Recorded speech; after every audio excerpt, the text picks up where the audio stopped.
Hey there, it's me again. I was driving around yesterday and went down a dirt road and I saw a giant pile of hay, not a bale or a square, but just a 10, 12 foot high pile of hay, and it got me thinking, here we go again down that road. And my brain stirred around and I came up with a memory I thought was interesting. Since the age of 12, I have been a dyed-in-the-wool hardcore World War II buff. I'm not sure why I got started, but now I'm 54 and I'm still very interested in the war. And I watch every documentary, I read every book. It's my thing. And back when I was a kid, the World War II vets were all like in their 50s and early 60s, so they came a dime a dozen. And from what I've read recently, 16 million people served in the military for the United States, and there's 167,000 left as of 2022. So we are down to the 1% mark. So the opportunity to interview or talk to these people is pretty much gone. And I used to grab veterans on a regular basis and drive them up a wall with questions and stuff, and the response was somewhere between disinterest to amusement. No one ever got mad at me, but they were like, oh, okay, kid. And I've talked to so many of them over the years, I've lost track. And the story that pops into my head, I've got two I'd like to relay that I don't think you would read anywhere. And the first one was my neighbor when I was 13. He lived next door to us. His name was Mr. Seaman, and he actually fought in the German army on the Eastern Front against the Russians. And he had incredible details of the hardships they put up with, up to and including having two separate units from the Russians attack. Somebody fires a shot, they turn and they beat the crap out of each other, and they just stop shooting and go, huh, that's interesting. Just all kinds of strange stories. But the one that really stuck out, which is where this bale of hay came from, is in that part of Europe, they call it's either the steppe or the steep. It's Steppe. It's just flat ground. It goes on forever, and there's little cuts in it for where the water is, cut holes in it, and it goes on forever. And there's farms occasionally, collective farms. And while during the fallback, when the Russians were pushing them backwards, they're out in the middle of nowhere. His little crew of 7, 8 guys, they all hung out together. It was like 30, 40 degrees below zero. And he said that they got out in this wide open plain, the wind's kicking up, it's starting to get dark, and they realize that they need to get under cover, but there is no cover. And I don't care how much clothing you have on, that kind of temperature is going to go through, especially with a 40 or 50 mile an hour, wind chill factor. So in the distance, they see this big pile of hay, and they go, we need to get inside of that. So they start heading that way, and at that exact same time, there was a small group of Russians, and they were both going for the same pile of hay.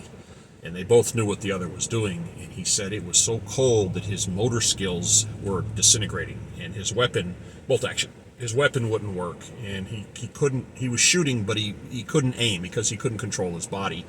The guys around him were having the same problem, but so were the Russians. And he said it's a weird feeling to know you're actually in the process of dying, yet your brain's telling you to fight to get in there. And he said all of a sudden one of his guys just jumped up and started running.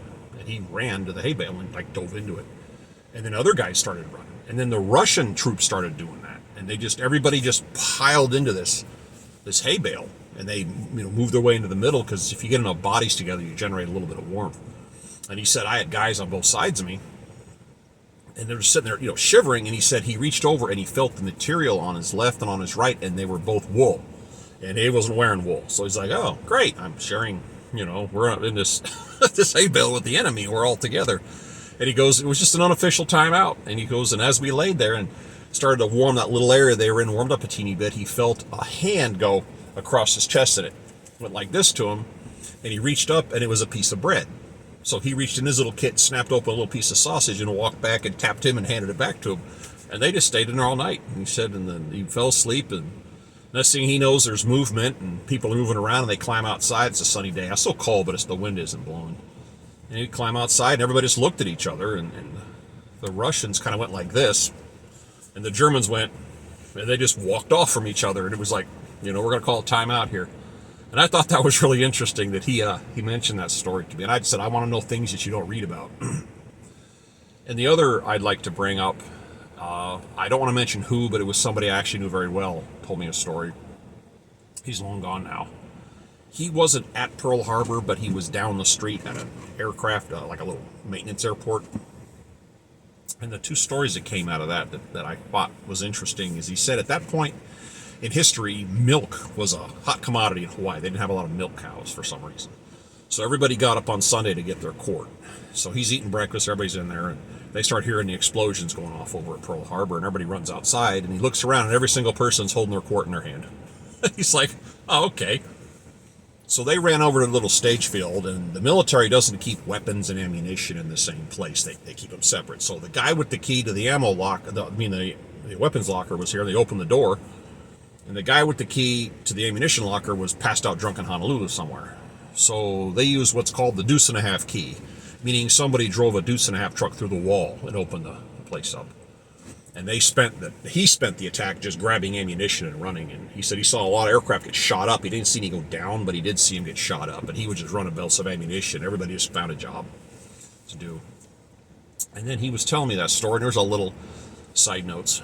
And then he told me the part that he said haunted him.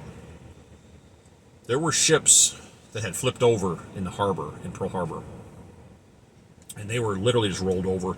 They did not have either the equipment or the technology or something. They couldn't get at the people inside.